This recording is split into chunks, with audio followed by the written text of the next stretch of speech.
الحمد للہ رب العالمین۔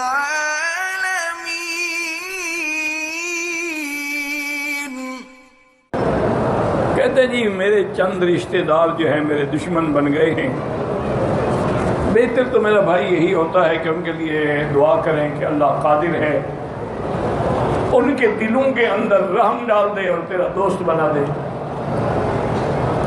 ورنہ حدیث مبارک میں جو وظیفہ ہے وہ یہی ہے کہ اللہم انا نجعلک فی نحورہم ونعوذ بک من شرورہم۔ نیت یہ کریں کہ یہ دفع ہو جائیں، اللہ مجھے ان کے شر سے بچائے، اور کوئی نیت نہ کریں کہ برباد ہو جائیں، ہلاک ہو جائیں، تباہ ہو جائیں۔ اللہم اکفناہم بما شئت کیف شئت اکفنا شرہم۔ تو یہ ایک بڑا ہی مجرب ترین عمل ہے، حدیث میں ہے، حضور پاک نے خود پڑھا ہے۔ البتہ پڑھنے کے طریقے جو ہے نا وہ بزرگوں نے الگ الگ لکھے ہیں۔ اصول کی بات دیکھیں نا، جیسے جسمانی بیماریوں کے علاج کے طریقے ڈاکٹر الگ الگ اختیار کرتے ہیں۔ میرے ایک دوست ہیں، ان بیچاروں کو بڑی شدید تکلیف تھی، تو انہوں نے یعنی پاکستان میں، انڈیا میں کوئی جگہ نہیں چھوڑی، علاج کرایا، کوئی فائدہ نہیں ہوا۔ پھر وہ گئے امریکہ،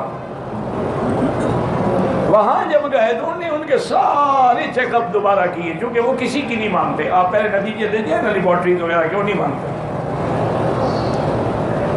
سارے ٹیسٹ کرنے کے بعد انہوں نے کہا کہ جناب یہ مرض بھی یہی ہے جو پاکستانی اور ہندوستانی ڈاکٹروں نے لکھی ہے، اور دوا بھی یہی ہے جو انہوں نے تمہیں دیا ہے، فقط ڈوز کا فرق ہے، وہ تمہیں صحیح ڈوز استعمال نہیں کرا سکے کہ خوراک کا ہونی چاہیے۔ تو انہوں نے صرف کہتا ہے خوراک بدل دی، ان نے کہا دو گولیاں دو، انہوں نے کہا آدھی گولی دو، میں 3 دن میں ٹھیک ہو گیا۔ تو اس لیے ہمیشہ یاد رکھیں کہ اسی طرح جو دینی معاملات ہیں ان کے لیے بھی علماء جو ہیں انہوں نے مختلف طرق اختیار کیے ہیں۔ بعض فرماتے ہیں کہ آدمی تنہائی میں بیٹھ کر 41 دفعہ یہ پڑھے کہ اللہم انا نجعلک فی نحورہم ونعوذ بک من شرورہم، اور تصور بھی ہو۔ اصل بات یہ ہوتی ہے، اس لیے ہمارے جو وظیفے ہیں نا وہ اثر نہیں کرتے کہ ارتکاز کامل نہیں ہوتا، اور جب تک ارتکاز نہیں ہوگا، تصور کامل نہیں ہوگا، اس میں کچھ بھی نہیں ہوگا۔ تو یہ تو حدیث کا وظیفہ ہے ماشاءاللہ۔ جیسے ہر جمعہ کے دن سورۃ الکہف پڑھی جائے تو اللہ دجال کے فتنے سے محفوظ فرماتے ہیں، اس کے لیے قیامت میں نور ہوگا۔ تو جو سورت دجال کے فتنے کو روک دے، چھوٹے چھوٹے دجال کیا کریں گے؟ ہمیں تو یاد نہیں ہے، کیونکہ جب ہمارے ملک سے یہ ہندو پاکستان اور بٹوارا ہوا نا جی، مسلمان ادھر آئے اور ہندو ادھر گیا، مجھے یعنی کوئی ہندو یاد نہیں ہے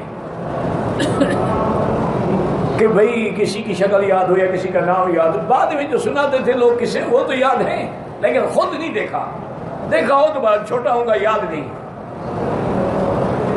تو والد صاحب رحمۃ اللہ علیہ نے اعلان کیا تھا بھی ہندو ہیں یا کوئی ہے، یہ ہمارے ہمسائے ہیں، ہم نے اتنا عرصہ زندگی کا اکٹھے گزارا ہے، ان کی مال جان آبرو کی ہم حفاظت کریں گے۔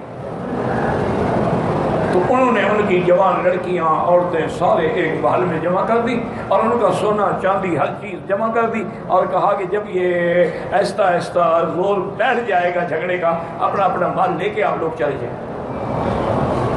ہم کیوں ظلم کریں، کیوں چھینے، چاہے کافر کا مال ہو۔ اچھا، اس دور میں ہر آدمی ڈاکو بنا ہوا تھا لوگوں کو لوٹنے کے لیے، 10 آدمیوں کی ٹولیاں بنائی ہوئی تھی، جا کے بستیوں میں حملہ کر دیتے تھے، ہندوؤں کو مار ڈالا، ان کی عورتیں اٹھا لی، ان کا سونا چاندی جو کچھ بھی تھا وہ چھین لیا۔ ایک بہت بڑا کوئی ڈاکو تھا، مجھے نام نہیں آتا اس کا بھی، اس دور میں یعنی اس کی بڑی دھاک بٹی ہوئی تھی، اور 100-200۔ اچھا، پھر لوٹنا جب ہو تو نہ جانے والا بھی ساتھ ہو جاتا ہے، کوئی سے کوئی تو ہمیں بھی مل جائے گا۔ تو جب بھی وہ نکلتا نا جی، وہ گھوڑے پہ سوار ہوتا، اور ساتھ اس کے 100 جنگجو ہوتے، اسلحہ یہ، اور ساتھ لوٹنے والے تو سارے اٹھ جاتے ہیں۔ تو والد صاحب نے اعلان کیا کہ بھائی ہم تو اپنے اس شہر کی اور ہندوؤں کی، چاہے کافر ہیں ہندو ہیں کچھ ہیں، ہم حفاظت کریں۔